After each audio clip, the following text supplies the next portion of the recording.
Hello everybody, welcome to Nunu Wako show here on EBS. Today I have someone that I've actually known for a very long time through my cousins, and she has known her path for a very long time, unlike myself, who slowly have to discover what I am all about. Her name is Helena Mataferia. She is an artist and holistic practitioner, and she is here to tell us everything about combining art and living healthy and being well and conscious and everything this world has to offer to center yourself and, just know what you are here for. So, Helena, thank you so much for making time to be here on Nunu Wako Show. I really appreciate it. Thank you for inviting me. So, I know you, from back when we were kids and we've vacationed together and traveled and things like that, but I guess back when we were little, we never really take the time to really discover what that person is about. So if you can tell me a little bit about yourself. Yeah, I am a visual artist and holistic practitioner, as you stated. And so I took the time to study, coming from grade school, the visual arts. And then I majored in that in college. And in around my second or third year of college, I discovered that I was very much gravitating towards meditation and the practices of yoga, which became pretty popular in this country around 2000. It started to grow in popularity, and so around that time, I started to discover, how that can be applied, to my everyday life, and then I started to get certifications in holistic healing, and so that's basically how I began my path. Yes, but before we get into all of that, the deep conversation as I call it, tell me about your upbringing. How old are you, when you came from Ethiopia? Were you born in Ethiopia or here, or, just a little bit about your childhood background? I was actually born here in Washington, D.C., raised in Maryland, and been to Ethiopia a few times. So I've touched soil of the motherland. Good. But I grew up here, so I'm very much influenced by American culture and Ethiopian culture. I consider myself Ethiopian American, and some people say, how can you be both? You can be more Ethiopianized or more Americanized. No, you could absolutely be both. I tried to say I'm 50-50, sometimes. Yeah. But then after like a while, I started to travel and leave the D.C. area. So when I was 18, I moved to Philadelphia. I lived in New York. I lived in Baltimore. So I just kind of expanded my horizon out of D.C., try to get more into the art scenes in different cities, because D.C. can be kind of conservative. Absolutely. So it was good, and now I'm back. Yeah, D.C. is more of, the capital of politics. So arts is not so much so focused on.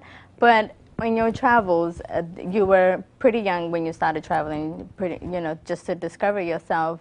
Exactly what made you gravitate to the arts? Like, I kind of just stumbled on what my passion is in life. I didn't really know at that time when I came across it, but how did you discover that, this is the path that you wanted to take?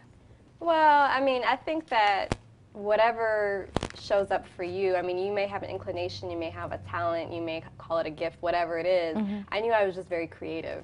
I always wanted to either write, dance, I couldn't sing, but play music, something creative, and it was an outlet for me. It was, expression, and when you start getting some applause, you're like, oh, I can do this. Okay, so I started doing art competitions in high school, and I had this art teacher. I come from a big extended family, but nobody was an artist. Right. So, I had this art teacher who was very much on me, and she was like, to the point where I couldn't, even skip school or anything. She would call my parents. She was so on me. She's like, you got to finish high school, you got to go to college, and you're going to be an artist. I was like, why would you want me to do that? Exactly. But she was on me, so I think that was helpful.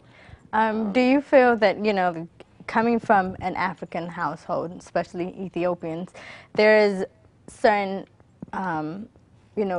success or career path that they want us to take, like the doctors and the lawyers and the nurses.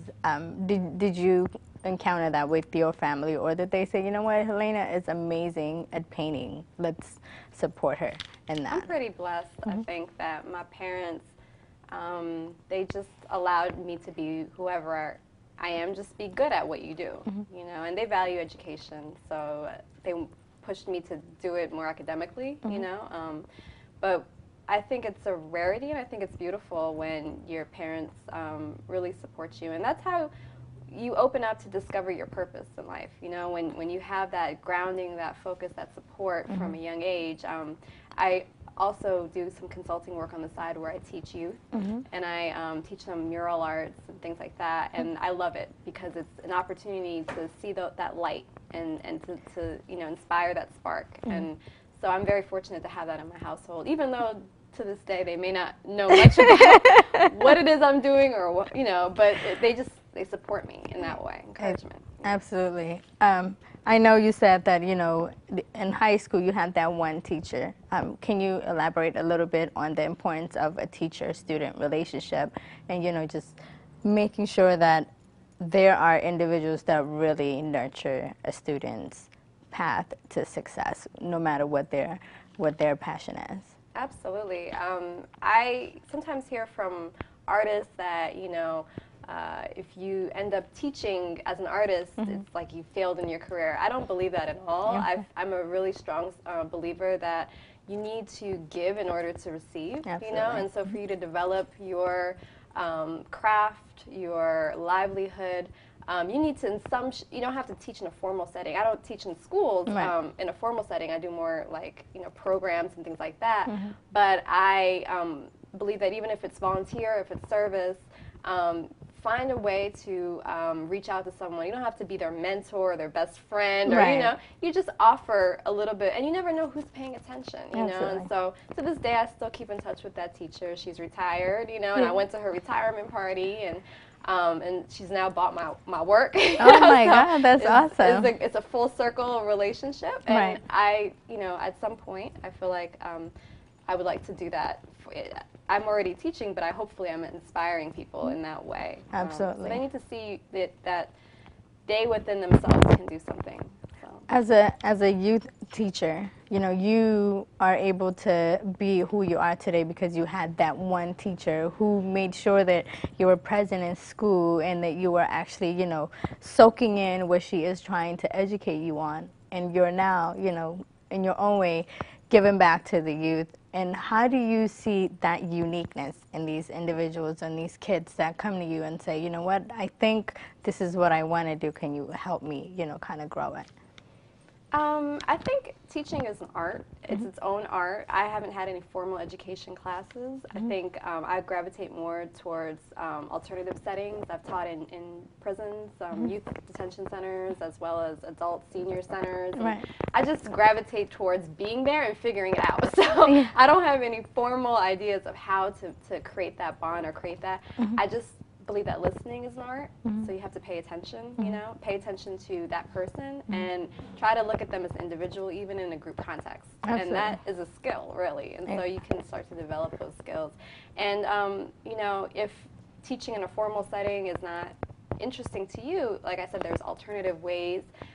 If you feel like you're at a point, any experience, and you're at a point to give back, so you don't have to finish school, or you don't have to, you know, you can give in your own ways. And so I really believe in that. But that actually fuels my art because I need inspiration. You know, I'm in the studio, and you've been to my studio. I'm there all day by myself, and creating art can be very isolating because, you know, it's until I'm in those community settings where I'm doing a mural or I'm doing a show, I don't really interact as much with people as if I had like a 9-to-5 at a location and I have coworkers. So you need something to remind you that it's not all about you. So I got to get myself out of that. And so for me, teaching has been a way to fuel my work and to ground me. So. Do you think that, you know, you said being an artist is an isolation. Is it something that artists require, that quiet, you know, just solitary confinement almost, to be creative and allow the creative juices to flow? Or is it just by choice that you guys function that way? I think every artists is it's individual, you know, because some people, they go more towards the commercial route, and they need somebody else to give them an idea in order for them to create the work. Like they need like a product to come from a client, you know. For me, I have a lot of things that I just want to say. You know? So my process is different, and for me, I need to interact with people. I need to be out and you know, I used to live in New York, and that's just a place where so much goes on. I mean, you know, from one point, you know, you go from point A to point B, you see so many things, and that fuels me. So I still go to New York and see as much as I can, go to museums, go to events. But then I also have another aspect to my life, which is more of the holistic healing, and that tends to fuel me. And for that, that is more introspective. That is more intuitive, internal. So I look at it as feminine energy, and so a lot of my work has to do with feminine energy, as we'll talk. But I look at that as sometimes it is solitary. I think you need to know yourself to make the best work possible, and sometimes that process is going within, sometimes it's external. So it's a little bit of both. And so I want to take you back a little bit. You said, you know, you traveled to New York and Philadelphia and Baltimore, and these are what us Americans kind of consider either congested cities or kind of grimy. So what made you gravitate to those cities? I've had a mix of both, actually. I did at one point live at a yoga center in a rural area to get that experience. It wasn't that rural, but to me it was. There's a couple of farms nearby. So, I mean, that actually slowed me down a lot. But I do think that I'm in a point where travel stimulates me. Traveling abroad stimulates me. Traveling within the nation, you know. So I don't always have to live in a bunch of places. I'm at a point where I'm more centered, but you know, being around different environments, you know, checking out different areas. I think that's it's something for the senses, and you know, creating art is about connecting to the senses. You have to pay a lot of attention. You have to listen. You have to visually see. You have to, you know, smell. I mean, it's very organic, the whole process. So you have to pay attention.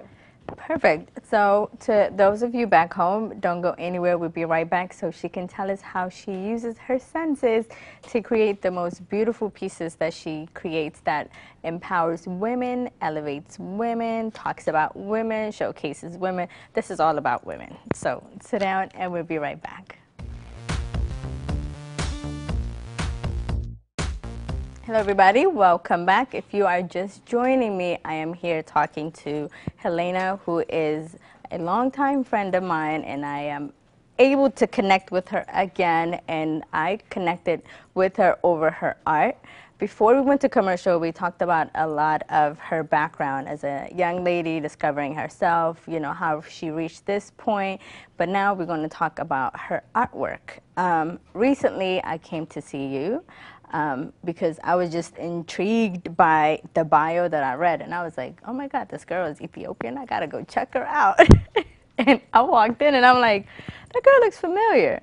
And then you say, hey, you know, and I'm glad it happened to be you, someone that I know, you know, someone that I have actually seen your artwork before, but just never kind of took in and soaked in what you are actually, you know, your journey has started then and now what it has become. You showcased a lot of women and women-driven and something that speaks of social issue value without actually verbalizing it, and I guess that's the point of art. So tell me a little bit about your artwork and, you know, why you choose to do the type of artworks that you do. Okay. Well, my art has been a journey for me, and my art that I do within my studio has been dealing with women's issues for, I would say, the past 5 years, maybe 5, 6 years now. And I look at that as an opportunity to speak about social issues, to speak about the journey that women are taking now in 2012 and over the past few years, but all in a subliminal way. I consider myself an intuitive artist just as much as I'm an academically trained artist, and so I like to combine the subtle world and the physical, literal world. I use a lot of symbolism in my work. Yes. A lot of my art has to do with things that I've observed, and it could be something on the news, it could be something through friends, it could be personal, but I relate to womanhood, and I think that it's great to have a voice and a platform to be able to share perspective. No, I think what you are doing is beautiful. Especially being an Ethiopian American, you have a very rich background, and then you're also in the most dominant country, and this is your environment, and this environment allows you to be who you want to be to the infinite degree. How does being Ethiopian influence your artwork and the social issues that women face in Ethiopia? Well, I think that I look at the images, even though they are black women in my work, I look at it sometimes as universal womanhood. I don't always think about my ancestry in my work as much as it just starts to come out.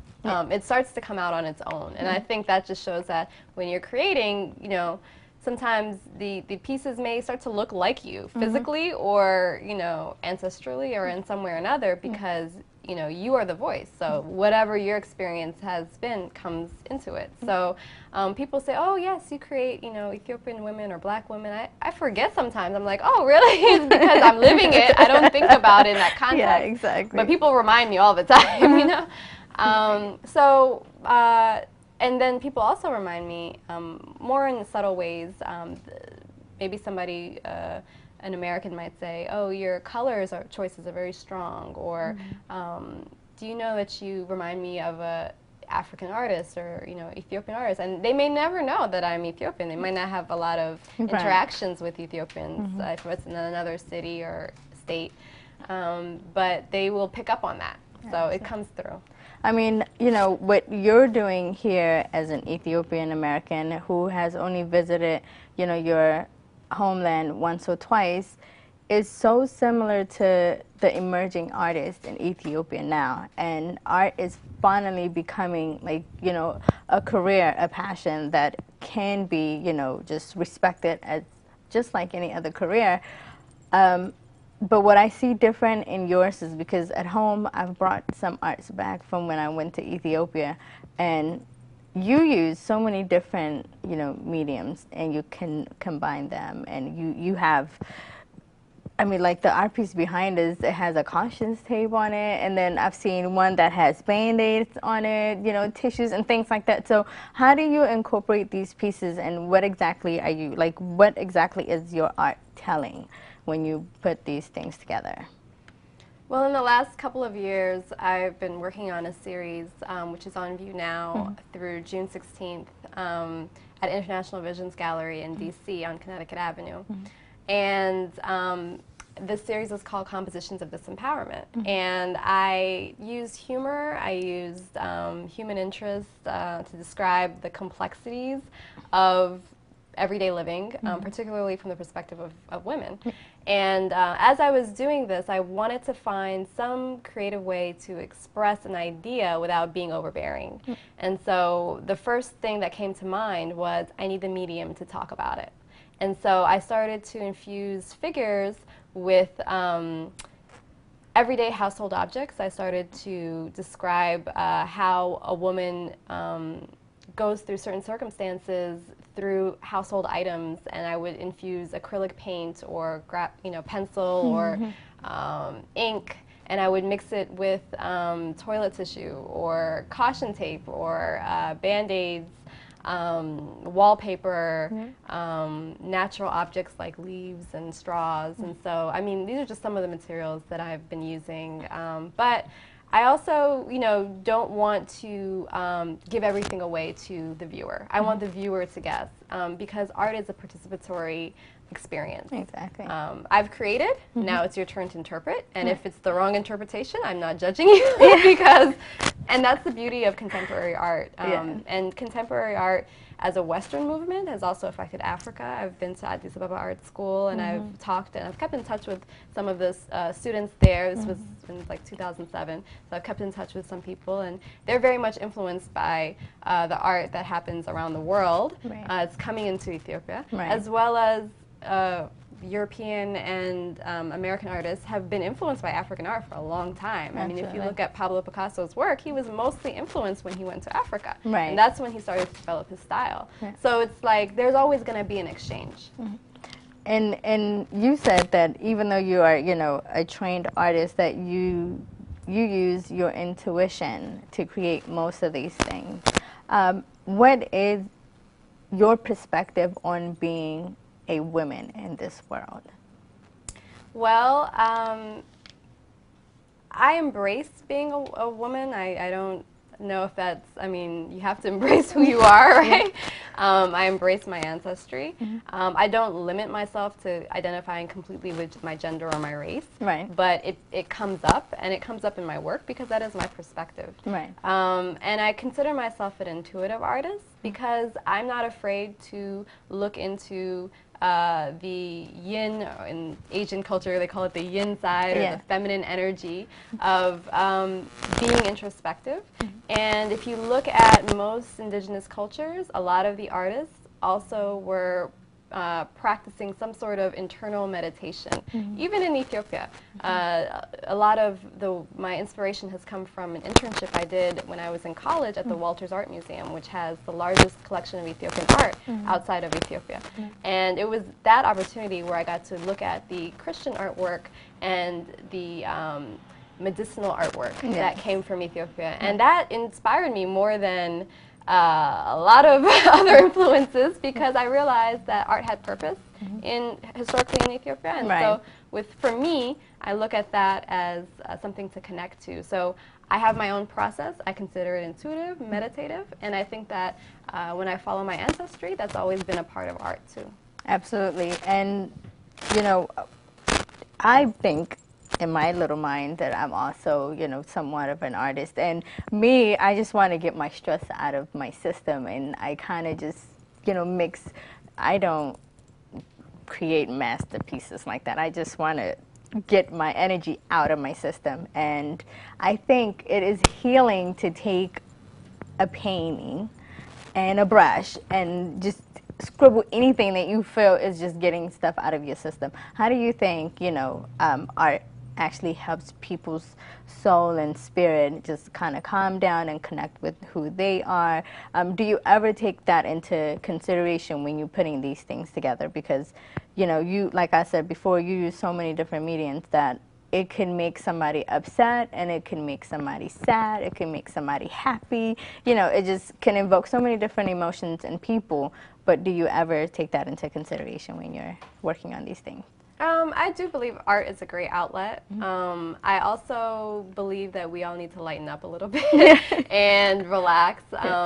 And I don't purposely try to offend anyone in my work. I think that if people really start to observe the work and they get beyond maybe initial reactions that they may have to the art, they can start to discover within themselves. It's a conversation that you have within yourself. Well, why is this making me feel a certain type of way? Right. Some people have been very outspoken and said, I felt like this at some period in my life, and I need to you know, thank you for making this work, because you're not afraid to demonstrate or share how you feel.